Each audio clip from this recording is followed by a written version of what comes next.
오늘 말씀은 아니라 나는 여호와의 군대 장관으로 이제 왔느니라 하는 여호수아 5장의 말씀입니다. 여호수아가 요단을 건너 여리고로 향하는 길목에서 자신을 막아서는 어떤 칼을 찬 사람과의 대화죠.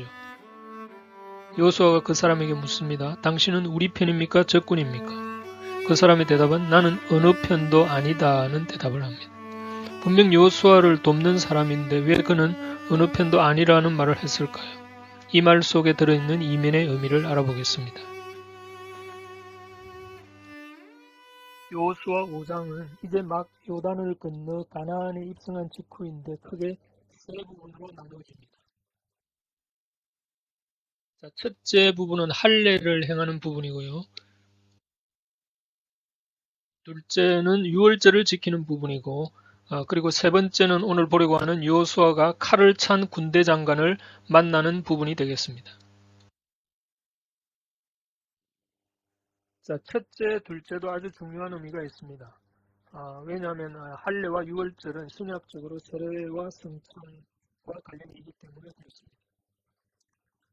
우선 여리고 전투를 앞두고 할례를 행한다는 것은 아주 이례적인 일이죠. 왜냐하면 남자들이 할례를 하면 전쟁을 할 수 없는데 왜 하나님이 할례를 명했나 하는 그런 문제가 있고요. 둘째로 유월절을 지켰다는 것도 의미심장합니다. 하나님은 출애굽기에서 유월절 의식을 명하면서 해마다 연년이 지키도록 했는데 광야 40년 동안은 첫 해만 지키고 유월절을 한 번도 지키지 않다가 가나안에 입성하고 비로소 지키게 되는데 왜 그랬을까 하는 이런 문제가 있습니다. 이것은 다음에 출애굽 사건에서 다루기로 하겠습니다. 자, 그럼 본론으로 들어가서 여호수아가 만난 군대 장관은 왜 자신이 어느 편도 아니다 이렇게 말을 했을까요? 자, 바이블 프로젝트라는 이 성경 애니메이션에서는 이 대목을 어떻게 해석하고 있는지 한번 보겠습니다. 자, 요 윗부분 looking forward라고 한 요 부분에서 이 사건을 해석해 주고 있습니다. 여기에 보면은 요 부분을 잘 주목을 해주기 바랍니다. 자, 영어 성경으로 한번 보겠습니다. 자, 여호수아가 이렇게 묻고 있죠. Are you for us? Are you for us or for our enemy? 즉 아군이냐 적군이냐 이제 이렇게 묻고 있는 대목입니다. 자, 여기서 이 여호와의 군대 장관은 neither 혹은 neither라고 하죠. 이 neither 어느 편도 아니다. 이렇게 지금 얘기하고 있는 대목입니다.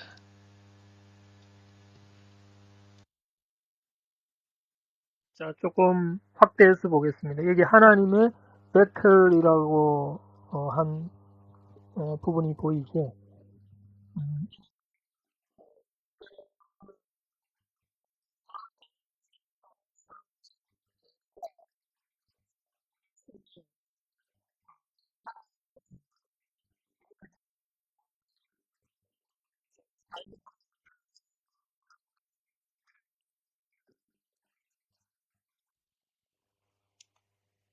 자, 이 부분에 대한 해석을 영국의 신학자인 이언 토마스가 쓴 그리스도의 구원의 능력이라는 책에서는 이 나이드라는 부분을 이렇게 설명했습니다.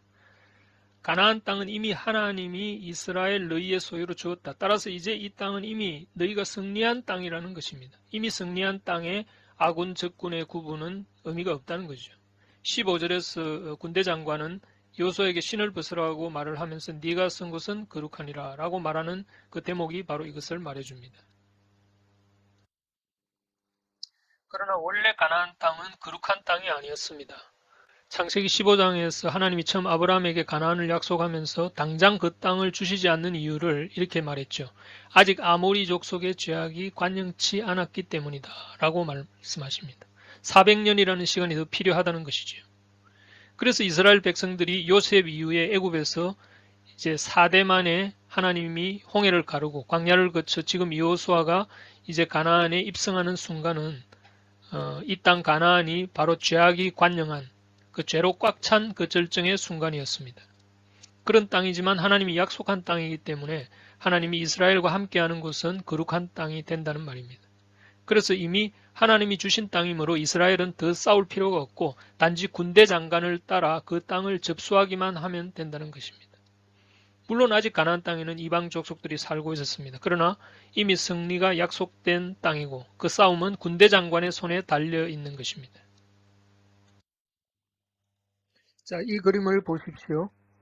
항해의 길은 험난합니다. 그리고 배의 키를 우리가 쥐고 있지만 그러나 우리의 팔을 붙들고 인도하시는 분은 주님이십니다.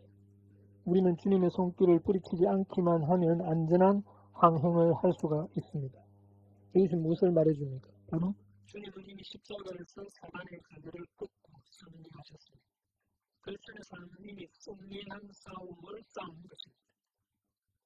가나안에 입성한 이스라엘 백성은 이미 주어진 약속의 땅을 단지 테이크오버 하기만 하면 되었던 것처럼 우리는 주님이 십자가에서 승리한 구원을 누리기만 하면 된다는 것이죠. 말하자면 우리의 대장 되신 주님의 인도를 따라 순종하면 이미 주어진 승리를 누리는 것입니다. 그래서 주님께서 승천하기 전에 제자들에게 내린 대위 명령에서 가르쳐 지키게 하라는 말이 나옵니다. 이 말은 영어로 teach to obey라는 말입니다. 제자를 삼기 위해서는 어깨에 힘을 빼도록 가르치는 것입니다.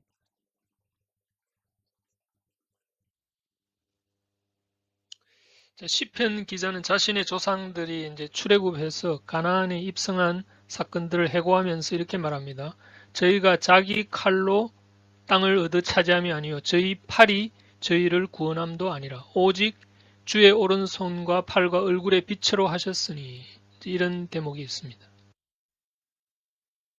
자, 시편 기자가 오직 주의 오른손과 팔과 얼굴의 빛으로 하셨으니 이렇게 말씀했는데 이 그림에 보면 주님의 오른손 그리고 왼팔 그 주님의 얼굴 빛을 잘 보십시오. 이 그림이 우리 크리스찬 라이프의 한 전형적인 모습을 보여주고 있다고 생각을 합니다. 저는 이 그림을 보면서 모세가 생각났습니다. 모세는 첫 40년은 애굽의 왕궁에서 자라면서 자신이 마치 자기 동족을 해방시킬 수 있을 거란 그런 열정에 휩싸였죠.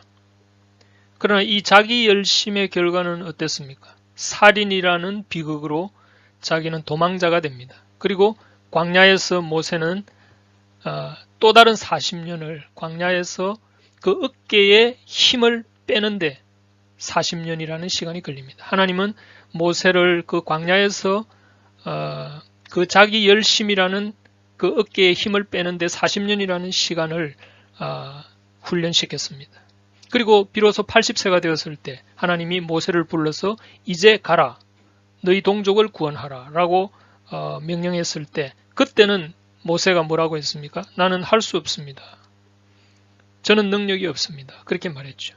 그러나 하나님은 우리가 우리의 힘으로 할 수 없다고 고백할 때 바로 하나님의 일을 시작하는 것이죠. 그것은 이제 그 다음 구절에 네가 쓴 곳은 거룩하니라 라는 말과 관련이 있습니다. 그러니까 거룩한 곳에 거룩하지 않은 것이 함께 할 수 없다는 말이죠. 일반적으로 중동 지방에는 먼지가 많았기 때문에 발이 더러워지기 쉬운 부분이었죠. 그래서 예수님도 6월절 만찬에서 제자들의 발을 씻기신 것이고 그러니까 종교적으로 보면 신발에는 온갖 종류의 세상 때가 묻어 있으니까 여기 신발은 거룩하지 않은 죄의 그 모습을 상징하는 것이기 때문에 그것을 벗으라고 한 것으로 해석할 수 있겠고 또 다른 의미는 이제 당시의 노예들은 신발을 신지 않았다고 합니다. 그래서 신발을 벗는 것은 하나님의 종으로 산다는 것을 고백하는 것으로 볼 수 있다는 거죠. 말하자면 가나안 땅에서는 내 마음대로 하는 것이 아니라 이 땅을 주신 그 주인의 뜻을 따라 살겠다고 하는 고백의 의미도 포함된 것으로 보겠습니다.